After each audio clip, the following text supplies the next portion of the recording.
When real women tell real stories, the world listens. And that's exactly why this book became a #1 international bestseller. Voices of the 21st Century, Unstoppable Women Standing Strong, celebrates the courage, truth, and resilience of women who have chosen to stand strong through real moments of life.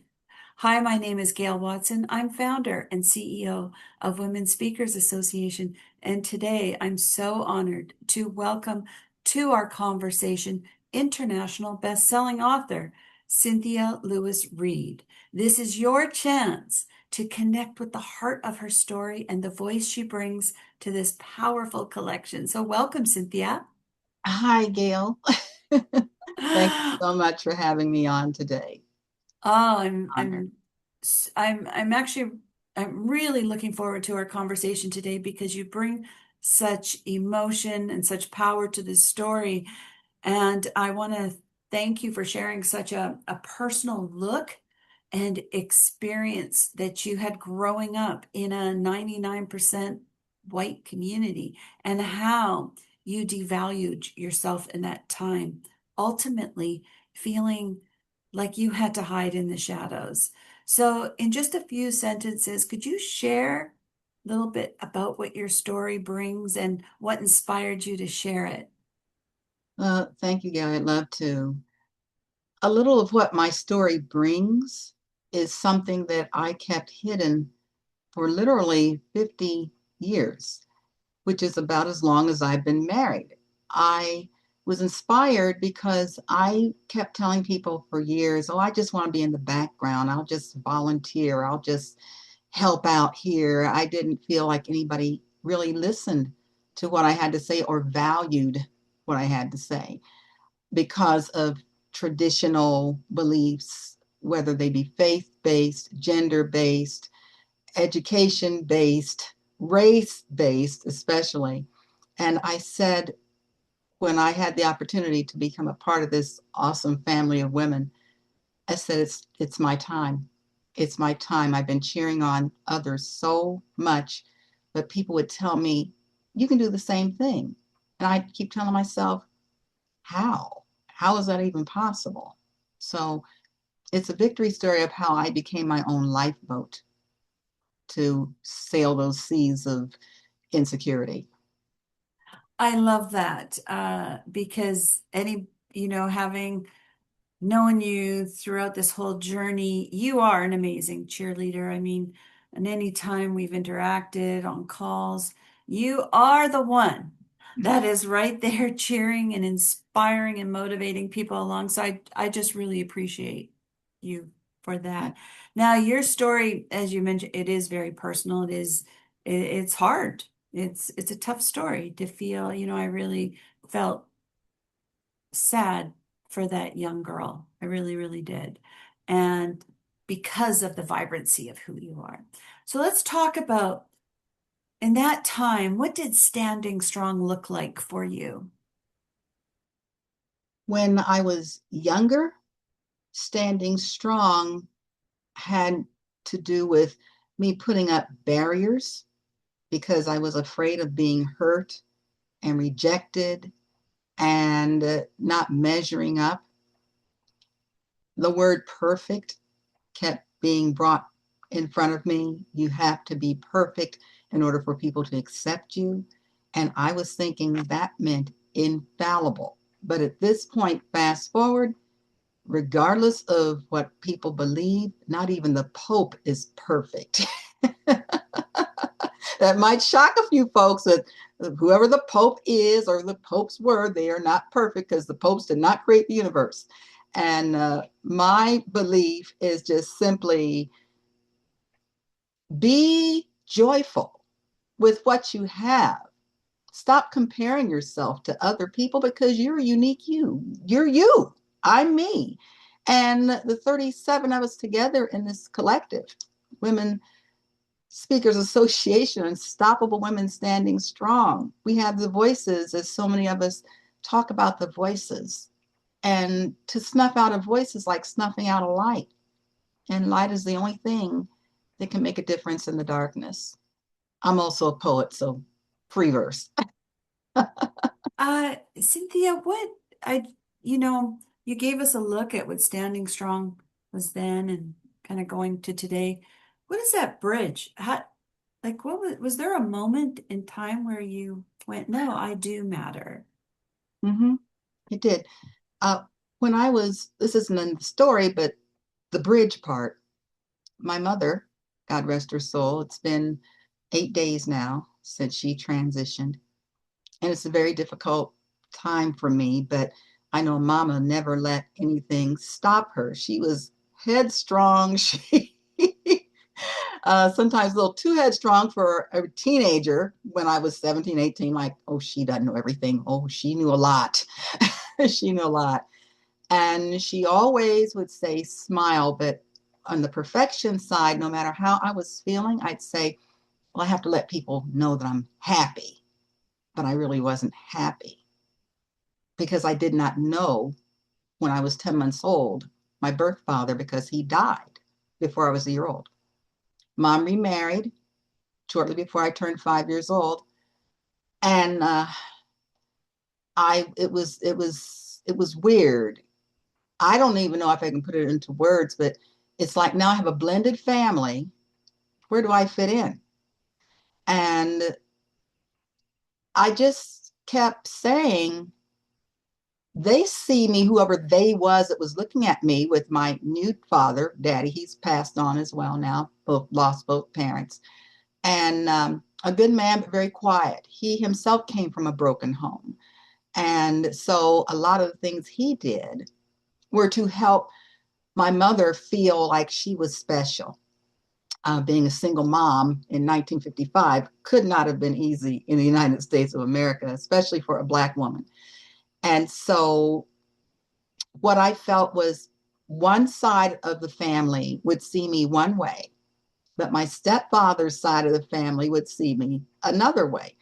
I was accepted, but because my name was different than everybody else's, people would question me. Well, you're a Lewis, you're not a Cooper. And even into my adulthood, that question has been asked. So I've been a champion of my own identity, but still sometimes feeling like I can't cause people to feel put off because, for lack of a better word, I'm the different one.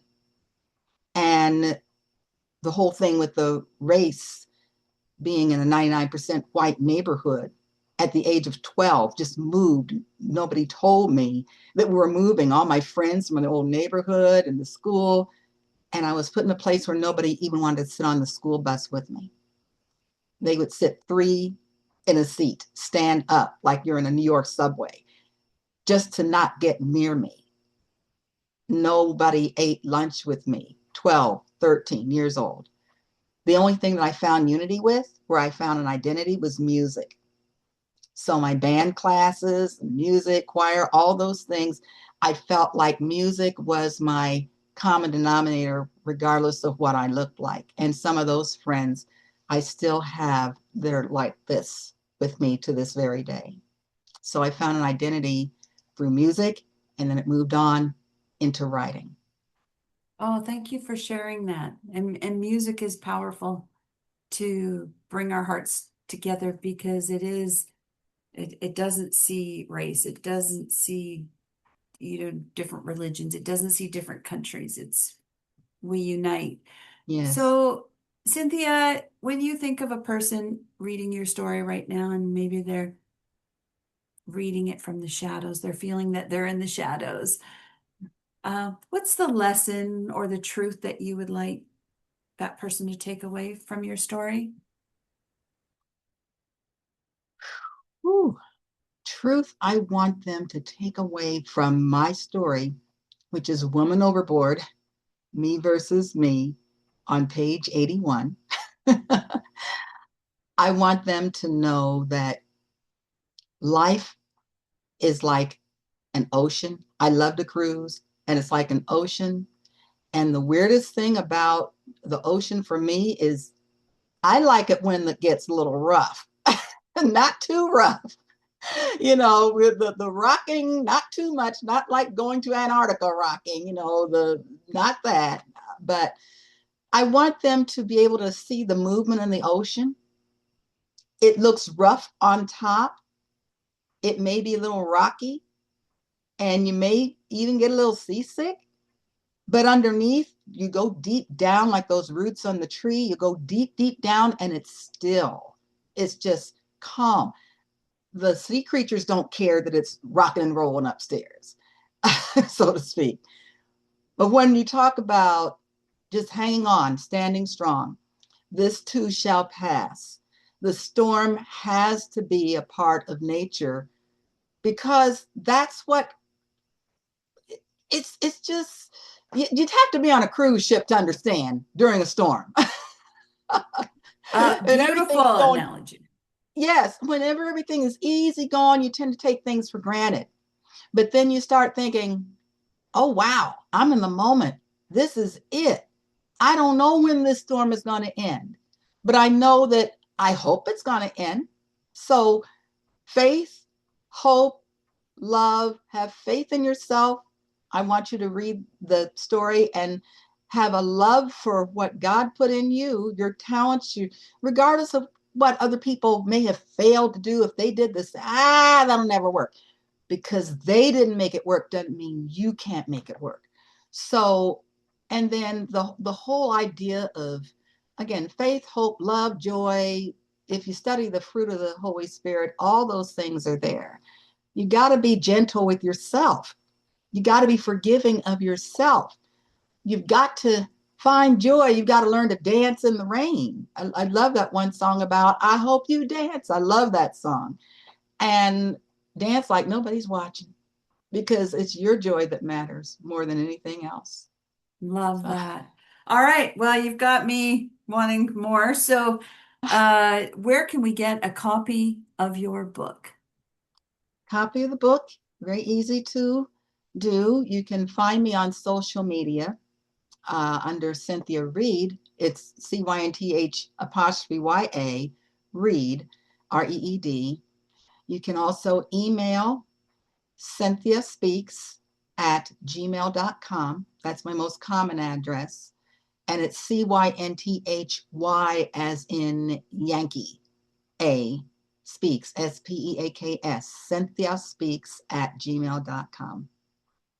All right. So very accessible to get to know Cynthia Lewis Reed, highly motivating, and I can testify like firsthand the encouragement, the joy, the powerful of her words that she brings to a group of people. So if you're ever looking for an amazing speaker, Okay. cynthiaspeaks.com works. Well, That's just, awesome. yeah, Cynthia Speaks at Oh, gmail.com. sorry, Email Cynthia address. Speak. Email Yeah. address. I'm also found on Authors Den. I haven't updated that site yet. I've been on it for about 20 years. But if you go to cynthiareed.com, it'll take you straight to Authors Den. There's a free account you can sign up for as a reader or as a writer, and just reach out to me there. But the easiest way is just go to the Gmail,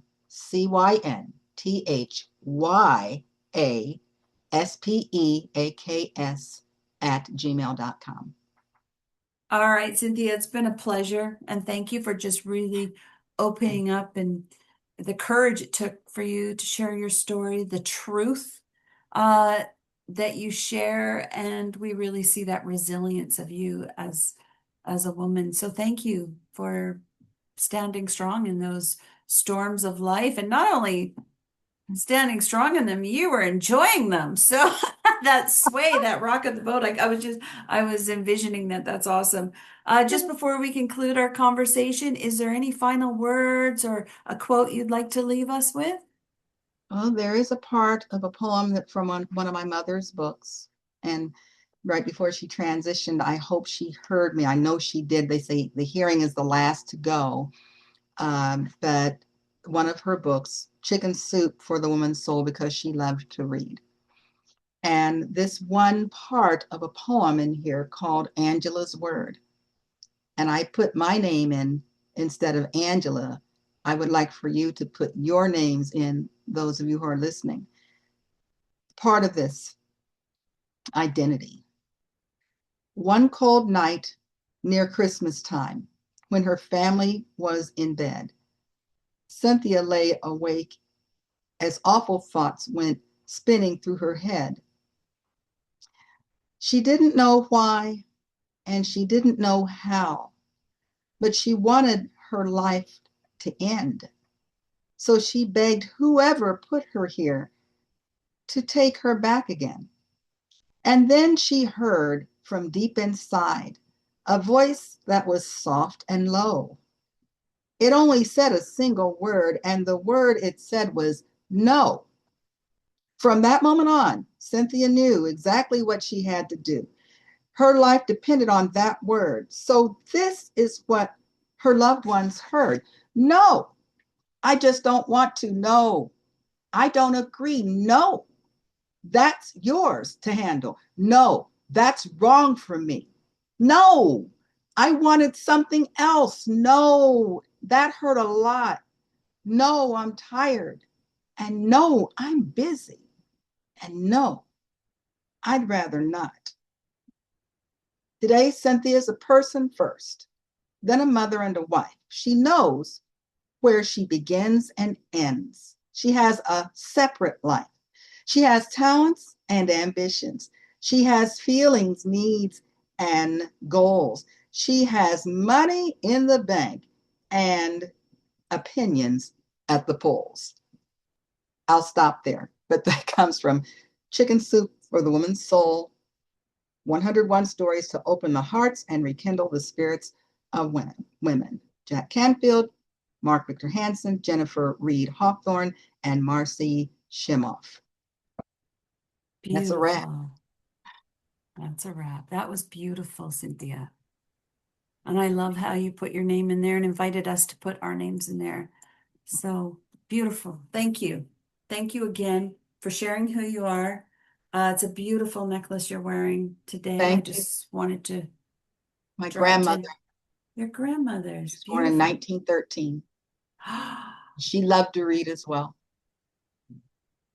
Well, you So bring a lot of great energy, and a lot of powerful women are supporting you right now. Your mother and your grandmother. So you've got some great angels in your life. thank you. All right.